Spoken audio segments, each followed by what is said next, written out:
এমন কাপড় পরেছে সব ঝলঝল করে দেখা যাচ্ছে, ছোঁড়ার আর বকাইটা চ্যাংড়া গেলা। ওই যে বাজারে মার্কেটে ঘুরছে, ওই যে কেউটা গেল বে, ওই যে কেড়ে চিনতে পারলি না, দক্ষিণ দিকের অমুকের মেয়ে, ওই যে জিনিস এখানে আছে, নম্বর কেন করে মেনে যাবে, দূর ওই ক্লাস চাস্তো বহিন আছে, হয়ে যাবে ব্যবস্থা। এখান থেকে লেওয়া দেওয়া হবে নাম্বার, কাল থেকে শুরু হবে চ্যাটিং। মোবাইল আসিল কি দলা লাগিল, পড়ালেখায় এমন বসে না। মোবাইল আসিল কি দলা লাগিল, নমাজ রোজায় মন লাগে না। মোবাইলের খেলা প্রেম প্রীতির জ্বালা, এখন আর পার্কে যাওয়া লাগে না। বিছানায় শুইয়া হেডফোন লাগায়া, আর বিছানায় শুইয়া কানে ফোন লাগায়া বলছে সোনামুনি ভুইল না, মোবাইল আসিল কি দলা লাগিল, নমাজ রোজায় এমন বসে না। আমার বন্ধুরা, এখান থেকে সেটিং হয়ে যাবে, কালকে আবার শুনতে পাবেন অমুকের বেটি ভেগেছে, একবারে সন্তান কোলে করে ঘুরবে। এই বিয়েটা শরীয়ত কি বলছে? নবী বলছেন আইয়ুমা ইমরাতিন নাকাহাত বেগাইরে ইজনে ওয়ালিহা ফানিকাহুহা বাতিলুন, ফানিকাহুহা বাতিলুন। কোন সাবালিকা মেয়ে বাবার বিনা অনুমতিতে, গার্জেনের বিনা অনুমতিতে যদি বিয়ে করেছে, এই বিয়ে হবে না, হবে না। আর এই মেয়ে পালিয়ে গেল, কেন পালিয়েছে? বাবা মেনে নেবে না, এই আমার সম্পর্কটা বাবা মেনে নেবে না, তার জন্যই তো পালিয়েছে। আমার বন্ধুরা, ও যুবতী বোনেরা, আপনি কেন বুঝেন না? আপনারা তো হলো বধুয়ারা, একটা যদি ছাড়লে আরো 3টা ঘট নিয়ে আসতে পারবে, কিন্তু আপনার সম্মান চলে গেলে ওর বোন তোমাকে মানুষ ভালো নজরে দেখবে না।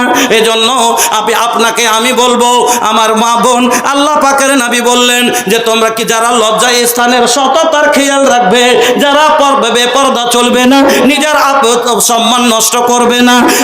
4 নম্বরে নবী বললেন ওয়া আতাআত বালাহা, যারা স্বামীর অনুগত করবে, স্বামীর ইতাআত করবে, স্বামীর ফরমা বারদারি করবে। এই 4খানা কাজ মহিলারা যদি করে, আজ নামাজ, মহিলা কাউরির ভিতরে নামাজ আছে তো রোজার পাবন্দ নাই, রোজা আছে তো নামাজের পাবন্দি নাই, নামাজ আছে তো স্বামীর খিদমত নাই। বলছে কালুর মা 2টো ভাত দাও, কইছে ছেলে সুতাছি খুইলে দাও, কইছে রমজানের মা 1 লোটা পানি দাও, কইছে গোবর বানাচ্ছি একটু চাই পেয়ালাও। স্বামীর ফরমা বারদারি নাই। ও বোন আমার, কয় কিরকম আপনাকে মানতে হবে? নবীজি বলছেন ও মহিলা, তুমি যদি চুলার পারে থাকো, তোমার একটা রুটি হাতে আছে, একটাই খোলাই পড়ে আছে, আর তোমার স্বামী যদি ডাক দিয়ে দেয়, তুমি রুটি ছেড়ে দাও, খোলাই জ্বলছে জ্বলতে দাও, আগে স্বামীর কথা শুনে আসো। এত বড় আপনার স্বামীর হক। আমার বোনেরা, এই জন্য নবী বললেন ও মা বোন, এই 4খানা কাজ যদি করেন, জান্নাতের 8খানা দরজা আপনার জন্য সেদিন খোলা থাকবে। আর আল্লাহ বলবেন ফালতাদখুল মিন আইয়ি আবওয়াবিল জান্নাতে সাআত, যেই দরজা দিয়ে ইচ্ছা জান্নাতে ঢুকে যাও। দুটা হলো 2 নম্বর হক। লম্বা হয়েছে, একটু ছোট, এদিকে শর্ট করে যাবো, একটা করে হাদিস বলবো আর বেরিয়ে চলে যাব। হ্যাঁ, তো আল্লাহ রাসূল বলছেন মহিলাদের মধ্যে সবচাইতে ভালো মহিলাকে, মহিলাদের মধ্যে সবচাইতে উত্তম মহিলাকে। মা বোন, ভালো যদি হতে চান আল্লাহর নজরে, মানুষের নজরে, তাহলে আল্লাহ পাকের নবী কি বলছেন? সবচাইতে ভালো মহিলাকে। তার ভিতরে কি গুণ হবে? নবীজি বলছেন আল্লাতি তাসুররুহু ইযা নাজারা, তার স্বামী দেখলেই খুশি হয়ে যাবে। जब उसका शौहर उसे देखे तो खुश हो जाए, স্বামী দেখলেই খুশি হয়ে যাবে। ওয়াতুতিউহু ইযা আমারা, আর যখন তাকে আদেশ দেবে চট করে মেনে নেবে।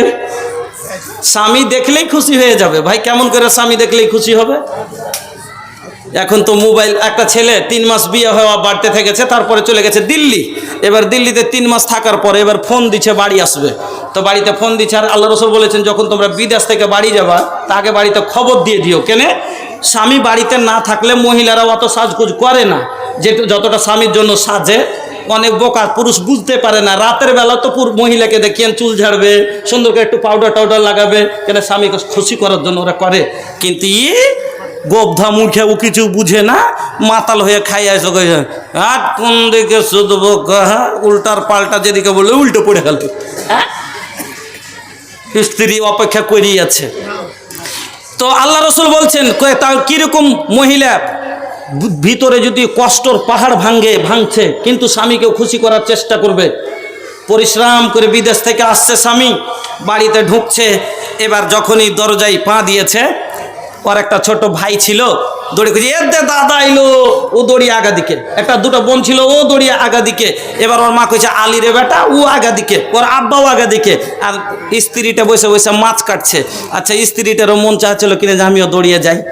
সব থেকে বেশি তো আর আরমান কেনে, মার তো আরো সন্তান আছে, ভাইয়ের তারও বোন আছে, বাবার তারও সন্তান আছে, তারপরও যদি আর 20 বছর থেকে তো দেখ বাপ মার সাথে নিয়ে আছে, তারপরে যদি বাবা মার এতটা আরমান হয় যে মেয়েটা 3 মাস আগে এসে তার কত আরমান হতে পারে, আর কি আর কেউ আছে খায় না খায় ওইটাই একটাই, তাহলে ওর আরমান কত হতে পারে। তো মেয়েটা দৌড়িয়ে যাওয়ার জন্য ছটফট করছে কিন্তু যেতে পারে না, লজ্জাবতী আল্লাহরা কেমন করেছে, উঠে যেতে পারে না। দরকার ছিল যাওয়া, দৌড়িয়ে যা সালাম দিয়ে হাত থেকে ব্যাগ ধরে আগে নিয়ে আসা, এটা ছিল বুদ্ধিমানের কাজ। কিন্তু এই সমাজ হলো মূর্খ, যদি চলে যায় নাম করবে না, বদনাম করবে, নাম করবে না যে বৌমাহারে এত ভালো রে যে বেটাকে যায় তার আগে নিলে সালাম দিলে সম্মান করলে, এটা বলবে না। কি বলবে, আটি জানিস আটি তোর ভাসুর আছে, আমি আছি, ছেলে পিলে আছে, একবার মাছ কাটা বাদ দিয়ে দৌড়িয়ে চলে গেছে। উল্টা বদনাম হবে। সমাজ এত মূর্খ সমাজ। দরকার ছিল ওই মেয়ে যে আগিয়ে নেবে তাকে সম্মানে, পুরুষের খাতিরে, কারণ ওর মাথার তাজ, ওর হলো সব থেকে দুনিয়ার এত বড় সম্মান আল্লাহ তাকে দিয়েছে। আল্লাহু আকবার। আমার মা বোনেরা, আল্লাহ রাব্বুল আলামিনের নবী বলছেন লা ইয়াসলাহু লিবাসারিন আইয়াসজুদা লিবাসারিন, কোন মানুষের জন্য সাজদা করা জায়েজ নয়। যদি জায়েজ হতো লা আমারতুল মারআতা আন তাসজুদা লিজাওজিহা, আমি মহিলাদেরকে বলতাম, হুকুম দিতাম তার স্বামীর আগা দিকে যেন মাথা নত করে। এত বড় সম্মান আমার মা বোনেরা। চলুন তাহলে এবার খুব 3 নম্বর হক আপনার উপরে আপনার স্বামীর, ছোট করে শোনেন। এ ভাইয়া, আরে বাইরে যাই, বসে যান না গো, বসে যান। ভুলি না हमरी बतिया के, अरे भूली है ना हमरी बतिया के, भूली है ना हमरी बतिया के, रखे हा ख्याल जी, हरगिज ना छोड़ी हाँ तू पंजगाना नमाज जी, भूली है ना हमरी बतिया के, नबी जी की बतिया हर दम याद रखी हाँ तो उसवातुन हसना का दिल में रखी हाँ जूस्ते जू, ऐसा न आइडियल देहलस हमके, ऐसा न आइडियल देहलस हमके, रखी हाँ ख्याल जी, हरगिज ना छोड़ी हाँ तू पंजगाना नमाज जी, भूली है ना हमरी बतिया के। 3 নম্বর হক স্বামীর হলো স্ত্রীর উপরে। আল্লাহ পাকের নবী বলছেন লা ইয়াহিল্লু লিল মারাতি আন তাসুমা ওয়া জাওজুহা শাহিদুন ইল্লা বিইজনি। নবীজি বলছেন কোন মহিলার জন্য এটা হালাল নয় যে তার স্বামী মজুদ আছে, তার স্বামী প্রেজেন্ট আছে আর রোজা রাখবে। কোন রোজা? নাফল রোজা। ফরজ রোজা এতে কোনো বাধা নেই, কেন ফরজ আল্লাহর পক্ষ থেকে, স্বামী স্ত্রী দুইজনের ওপরেই ফরজ রাখতে হবে। এবার মহিলা যদি নাফল রোজা রাখে, নবীজি বলছেন লা ইয়াহিল্লু লিল মারাতি, মহিলার জন্য হালাল নয় আনতা সুমা, কেউ রোজা রাখবে, ওয়া জাওজুহা শাহিদুন, আর তার স্বামী মজুদ আছে, ইল্লা বিইজনি, কিন্তু যদি স্বামী এজাজত দেয়, স্বামী যদি পারমিশন দেয়, স্বামীর এজাজত নিয়ে রাখতে পারে, তাহলে 3 নম্বর বোঝা গেল যে আপনি স্বামীর এজাজত নিয়ে কাজ করতে হবে। এটা হলো 3 নম্বর হক। 4 নম্বর শটে চলেন। আল্লাহ পাকের নবী বলছেন 4 নম্বর হক মহিলার উপরে তার স্বামীর। আল্লাহ রে আল্লাহ, লা তুনফিকিল মারআতা, নবীজি বলছেন লা তুনফিকিল মারআতা শাইয়ান মিন বাইতি জাওজিহা, লা তুনফিকিল মারআতা শাইয়ান মিন বাইতি জাওজিহা। নবীজি বলছেন কোন মহিলা খরচ করবে না তার স্বামীর বাড়ি থেকে, তার স্বামীর এজাজতের বিনা, স্বামীর আদেশ ছাড়া স্বামীর মাল থেকে খরচ করবে না। এবার মহিলারা ফের বলতে পারে, হাজি মুলি সাহেব আমার স্বামী তো প্রবাসী, সবসময় বিদেশি থাকছে, আর টাকা তো বাড়িতে আছে 1.5 লক্ষ টাকা, কিন্তু হঠাৎ করে লবণ উড়িয়ে গেল, তো কি করব? তাহলে ফোন করব, হ্যালো হ্যালো सुनतानी जी, अरे घरे नमक नहीं खे, का करी रहो पैसा भेजी हम नमक खरीदे। যে টাকা পাঠাও নুন কিনবো, বাড়িতে নুন লবণ নেই নাকি, ফোন করবে না। জরুরি জিনিস যেটা সংসারে লাগবে অতটুকু করতে পারে, কিন্তু অনেক মহিলা আছে চুরি করে। যেমন ধান মারছে, ভুট্টা আমাদের দিকে প্রচুর চাষ হয়, ভুট্টা তৈরি করছে, পাইটকে বলে দিলে এই 10 বড় এখান থেকে আলাদা করে তুই উঠিয়ে নিস, এটি ওর পুঞ্জি। এইটা মহিলার জন্য হালাল নয়, স্বামীর মাল মেরেছে এই মহিলা, স্বামীর নাফরমানি করেছে। স্বামী বাড়িতে নাই, চাল বিক্রি করে দেয়। স্বামী বাড়িতে নাই, অনেক টাকা পাঠায়, টাকা যদি স্বামী ভুলে গেল সে টাকাকে কবজা করে লাই, নিজের মুঠে করে লাই। আমার মা বোনেরা, হক কথা আপনাকে বলে যাচ্ছি, নবী বলছেন লা তুনফিকিল মারআতা শাইআন মিন বাইতে জাওজিহা, স্বামীর বাড়ি থেকে মহিলা স্বামীর এজাজত ছাড়া খরচ করতে পারে না। কিন্তু যেমন এই কথা বলেছেন, এবার চট করে আল্লাহ রাসূলকে প্রশ্ন করা হলো, কিলা ইয়া রাসূলুল্লাহ, আল্লাহ রাসূল ওয়ালা তোয়াম, যদি কাউকে খাবার দেয়। কত সুন্দর প্রশ্ন। আল্লাহ রাসূল মাল তো খরচা করবে না, কিন্তু কেউ যদি খাবার দেয়, এটা কি খাবারটাও কি মালে গুনতি হবে? নবীজি বলছেন জাকা আফজালু আমওয়ালিনা, খাবারটা তো হলো আমাদের উত্তম মাল। খাবারটা তাহলে বোঝা কি গেল, স্বামীরকে অপর লোককে যদি খাবারটাও দেয় তাহলে স্বামীর এজাজত নেওয়া লাগবে। স্বামীকে এবার বলবে মৌলভী সাহেব হঠাৎ করে বাড়িতে ফকির চলে এসছে, এবার খেতে চাইছে, কি করব? তাহলে স্বামীকে ফোন করে বলবো তারপরে দেব নাকি? না না না, ওটাও হাদিস আপনাকে শুনিয়ে দিই, সহিহ বুখারীর হাদিস। নবীজি সহিহ বুখারীতে এই কথাটা এসেছে। আম্মা আয়েশা বলছেন, একদিন আমি বসে আছি, আমার কাছে একজন মহিলা ভিক্ষা করতে এলো, দুটা সঙ্গে বাচ্চা মেয়ে নিয়ে। দুটা বাচ্চা মেয়ের সঙ্গে করে এক মহিলা আমার কাছে ভিক্ষার জন্য আসলো, আমার কাছে সওয়াল করলো। মা বোন চিন্তা করবেন হাদিসটা শোনার পরে, আজ একটা ফকিরের ঘরেও যদি না হলে 10 দিনকার খাবার আছে, আপনার কোনো অভাব নেই, তারপরে একটু কমে গেলে আপনি স্বামীর নাশুকরি করেন, নামতান করে কথা বলেন, এর কাছে এটা পেলাম না, ওটা পেলাম না। আমার নবী, আপনার স্বামী তো আপ্রাণ চেষ্টা করে আপনাকে সুখে রাখার জন্য, আপনার স্বামী আপনাকে যতদূর শক্তি চেষ্টা করে খুশি রাখার জন্য। আমার নবী তো যদি মাটিকে বলতো, পাহাড়কে বলতেন সোনা হয়ে যাও, সোনা হয়ে যেত।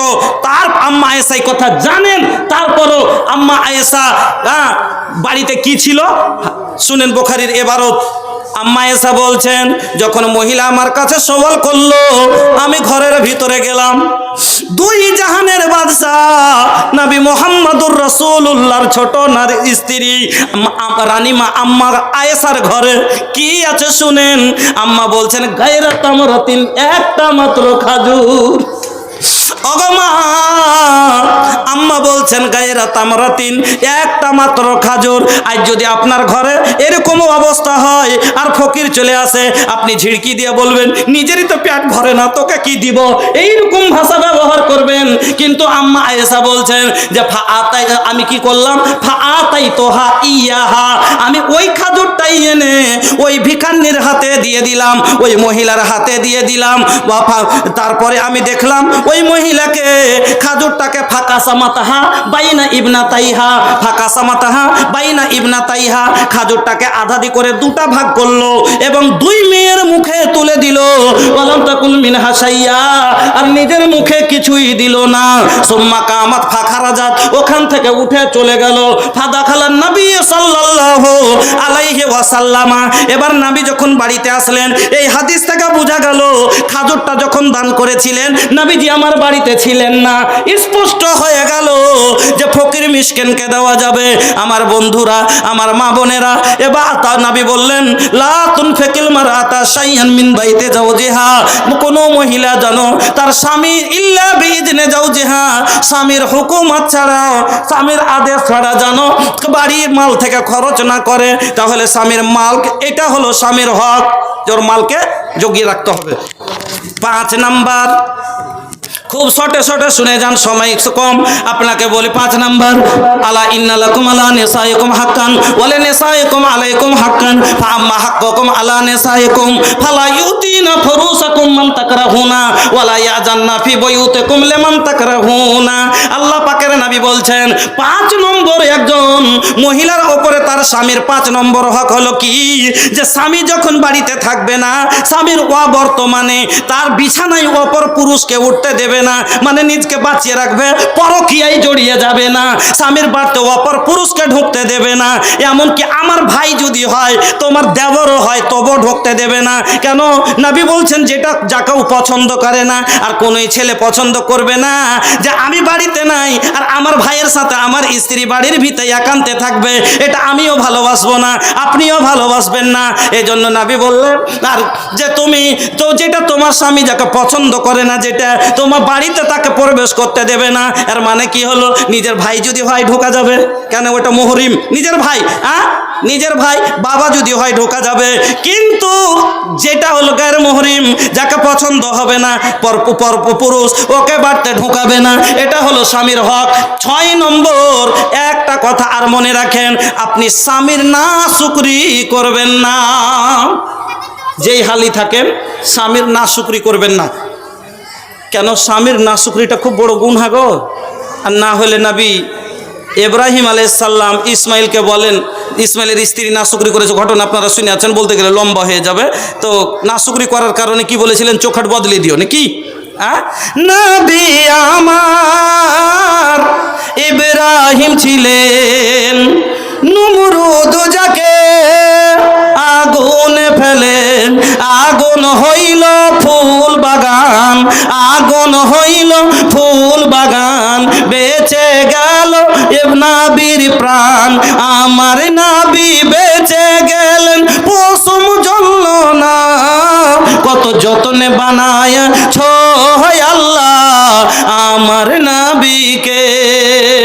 নাবি আমার মোহাম্মদ ছিলেন তাইফের মাঠে, তিনি গিয়েছিলেন আঘাত খেয়ে রঞ্জিত হলেন, রক্তই তিনি রক্তিত হলেন, আঘাত খেয়ে রঞ্জিত হলেন, রক্তই তিনি রক্তিত হলেন, তবু আমার দয়ার নবী বদুয়া দিলেন না, কত যতনে বানায় ছয় আল্লাহ আমার নবীকে।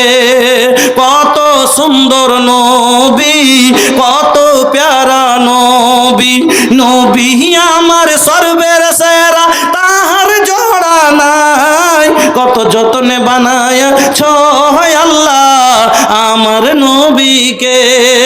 এবার বুঝলেন শেষ কথাটা? 1 নম্বরে যদি স্ত্রী স্বামীর খিদমত করে, এমন খিদমত করছে যে খুশি করে রেখেছে, এই স্ত্রীকে মারবে কোনো দিন? মারবে না। এই স্ত্রীর সাথে ঝগড়া হবে? হবে না। 2 নম্বরে স্বামীর কথার অবাধ্য হয় না, যেটা বলছে সেটা করছে। আচ্ছা, অবাধ্য না হলে স্বামী স্ত্রীটা টেনশন হবে কোনো দিন? কোনো দিন হবে না। স্বামী স্ত্রীতে কোনো দিন টেনশন হবে না। 3 নম্বরে স্বামীকে ছাড়া বিনা পুছাতে কোনো কাজ করে না, খুশি হবে না? হবে না এরকম স্ত্রীর উপরে স্বামী? 4 নম্বরে স্বামীর মালের হেফাজত করছে, স্বামীর মাল অপচয় নষ্ট করে না, খুশি হবে না? হবে না এরকম স্ত্রীর উপরে? হবে। 5 নম্বরে কাউকে বাড়িতে ঢুকতে দেয় না, স্বামীর অবর্তমানে বাড়ির হেফাজত করছে। তাহলে এইরকম স্ত্রী যদি 6টা কাজ ওর আর স্বামীর নাফশুকরি করে না, বলুন তো এই স্ত্রীর পক্ষ থেকে তাহলে জীবনে কোনোদিন অশান্তি আসবে? আসবে না। এই 6টা কাজ হলো মহিলার, এটি সার্ভিস ওকে দেওয়া লাগবে। এবার পুরুষের 4টা কাজ আছে, পুরুষের ওপরে স্ত্রীর 4টা হক আছে। আপনারাকে আমি শোনাবো, কিন্তু সময় কতটুকু করতে পারি না। সাইক যদি করেন তাহলে ইনশাল্লাহ, নাও পারলে 5 মিনিটও শোনাবো ইনশাল্লাহ, কাইটা ছোট করে। 9টা 15 হয়ে গেছে, কোন ঘন্টা আছে নাকি? 45 মিনিট আছে। তো আপনারা এই 4টা পয়েন্ট শুনে যাবেন। মধ্যখানে এটা হলো মসজিদের জলসা, আর আমি লোকজন না থাকার কারণে আমি যে আছি কালেকশনের বক্তব্য ধরিনি। কিছু কিছু লোকের দরকার। আর কালেকশনের বক্তব্য তো রোজই শুনছেন, কিছু পয়েন্ট জীবনে এমন দরকার যার জন্য জীবনটা সুখে কাটবে। এই জন্য বিষয়টাকে আপনাদের সামনে রাখলাম বন্ধুরা আমার। না হলে কালেকশনের বিষয়তে আমি আপনাকে দানের খালি কি কি লাভ আছে বেশি শুনবো না, 5 মিনিটে 5টা হাদিস শোনাচ্ছি, আপনারা বুঝে নেবেন দানের কি কি গুরুত্ব। এক নম্বর লাভ, খুব শর্ট কথাটা সুন্দর করে বুঝবেন। সহিহ বুখারীর হাদিস, আল্লাহ পাকের নবী বলছেন, হাদিসে কুদসি, আল্লাহ তাআলা বলছেন আনফিক ইয়া ইবনা আদম উনফিক আলাইক। আল্লাহ তাআলা বলছেন, এ আদম সন্তান তোমরা খরচ করো, উনফিক আলাইক, আমি আল্লাহ তোমার উপরে খরচ করব। ইন্না ওয়াদাল্লাহি হাক্কুন, আল্লাহর ওয়াদা সত্য। ইন্নাল্লাহ লা ইউখলিফুল মিয়াদ, আল্লাহ ওয়াদা ভঙ্গ করেন না। আল্লাহ বান্দার সাথে ওয়াদা করেছে, কথাটা বুঝলেন? আল্লাহ বান্দার সাথে ওয়াদা করছেন কি, তুমি আমার পথে খরচ করো, আমি আল্লাহ তোমার জীবনের খরচ গ্রহণ করলাম। পড়েন আলহামদুলিল্লাহ। এ মুসলমান ভাইরা আমার, আল্লাহর কি কোনো জিনিসের প্রয়োজন আছে? নেই। প্রয়োজন তো আপনার আমার আছে। এখনি ব্রেন নষ্ট হোক 10 লাখের দরকার পড়তে পারে, প্যারালাইসিস হোক 2 লাখের দরকার পড়তে পারে, কিডনি নষ্ট হোক 25 লাখের দরকার পড়তে পারে। আল্লাহর কোনো জিনিসের প্রয়োজন নেই, দরকার নেই। 500,000টা টাকা জ্ঞানী হন, আল্লাহকে দেন আর বলেন, আল্লাহ ই ফকির আপনাকে দিবে কি, এ তো তোমার দেওয়া রেজেক খায় নাকি? আল্লাহ তুমি না দিলে তুই খেতেই পাবে না। তোমার দেওয়া চোখে দেখে, তোমার দেওয়া হাতে কর্ম করে, তোমার দেওয়া পায়ে হাঁটে, তোমার দেওয়া পানি পান করে, সবই তো তোমার দেওয়া। এই ফকির আবার তোমাকে দিবে কি? মাবুদ, এই গরিব ফকিরের এই 1000টা টাকা, এই 5000 টাকা তুমি গ্রহণ করো, আর আমার জীবনের সমস্ত খরচ আল্লাহ তুমি কবুল করো। হুঁশিয়ার হন, 1000 5000 দিয়ে আল্লাহকে জীবনের জামানত দিয়ে দেন। আসসালামু আলাইকুম। আপনারা উঠবেন না, আপনারা বসেন, যারা দাঁড়িয়ে আছেন আপনারা একটু বসে যান। আর মোটামুটি এই 9টা 10টাতে আমরা নূর মোহাম্মদ সাহেব আপনাদের কাছে আসবেন। আপনারা একটু জলসাটা শুনে যান, মসজিদের জলসা, আপনারা চলে যাবেন না। একটু শীতের দিন আছে, একটু জমাতভাবে বসেন, যারা দাঁড়িয়ে আছেন অনুরোধ করছি একটু আপনারা বসে যান। আর আপনারা একটু এগিয়ে আসেন, একটু পেছনের লোককে একটু বসার জায়গা করে দিন। আপনারা চেপে একটু সামনে, অনেকগুলো ফাঁকা আছে মধ্যখানে, একটু চেপে বসেন। তাহলে শর্ট যাই, আরে তানি শর্ট যাই ভাইয়া, একটু চেপে আসুন, একটু অল্প। হ্যাঁ, তো ভাইজান আমি আপনাদের সম্মুখে বলতেছিলাম, 1 নম্বর লাভ কি শুনলেন? যে আল্লাহ আপনার জীবনের খরচের জামানত নিয়ে এলেন। আপনি হুঁশিয়ার হবেন না, 5,000 2,000 কেন, আপনার 10 লাখেরও দরকার পড়তে পারে। বলবেন কিভাবে মদত করবে আল্লাহ? অনেক সময় আল্লাহ ডাইরেক্ট আসবেন না মদত করতে। দেখিয়েন এমন গরিব লোক 10 লাখ, এমন অ্যাক্সিডেন্ট হয়েছে 10 লাখ টাকা খরচ বলছে, দেখবেন কোন নেতা সহায় হয়ে গেল, যে এলাজ হয়ে গেল, এটা আল্লাহকে পাঠিয়েছে, যা এলাজ করিয়ে দে, এটা আল্লাহর পক্ষ থেকে, আল্লাহর ওয়াদা আছে যেখান থেকে হোক আপনাকে পুরা করবে। 2 নম্বরে, 1 নম্বর তাহলে আপনার জীবনের খরচের জামানত আল্লাহর হয়ে যায়। 2 নম্বর লাভ, আল্লাহ পাকের নবী বলছেন, ইত্তাকুন নারা ওয়ালাউ বিসিক্কা তামারাতিন ফামাল্লাম ইয়াজিদ ফাবিকালিমাতিন তাইয়্যিবা। সহিহ বুখারীর হাদিস, আল্লাহ পাকের নবী বলছেন, তুমি কি করো, নিজকে জাহান্নাম থেকে বাঁচাও সাদকা করে। সাদকা মানুষকে জাহান্নামের আগুন থেকে বাঁচিয়ে নেবে, এটা সাদকার বৈশিষ্ট্য, এটা হলো সাদকার গুণ। নবী বলছেন যে তুমি সাদকা করো, নিজকে জাহান্নাম থেকে বাঁচাও। তোমার কাছে বেশি থাকলে বেশি সাদকা করো, না যদি জুটে কি করো? নবী বলছেন, তোমার কাছে যদি একটা খাজুরের টুকরা থাকে, ওটাই তুমি 1 টুকরো খাজুর সাদকা করে তুমি জাহান্নাম থেকে বাঁচো। ফামাল্লাম ইয়াজিদ, সেটাও যদি তোমার কাছে না হয়, ফাবে কালেমাতিন তাইয়্যিবা, একটা ভালো কথা বলে মানুষকে ওটা বলে যাও দুনিয়া থেকে। কেন? একটা যদি ভালো কথা মানুষকে বলেন, একটা সাদকা করার নেকি পাওয়া যায়। এই জন্য নবী বললেন, একটা ভালো কথা বলে কম করে একটা সাদকা বানিয়ে রেখে যাও দুনিয়াতে, সাদকা জাহান্নাম থেকে মানুষকে বাঁচিয়ে নেবে। এই জন্য কিছু না কিছু সাদকা জীবনে করে রাখো।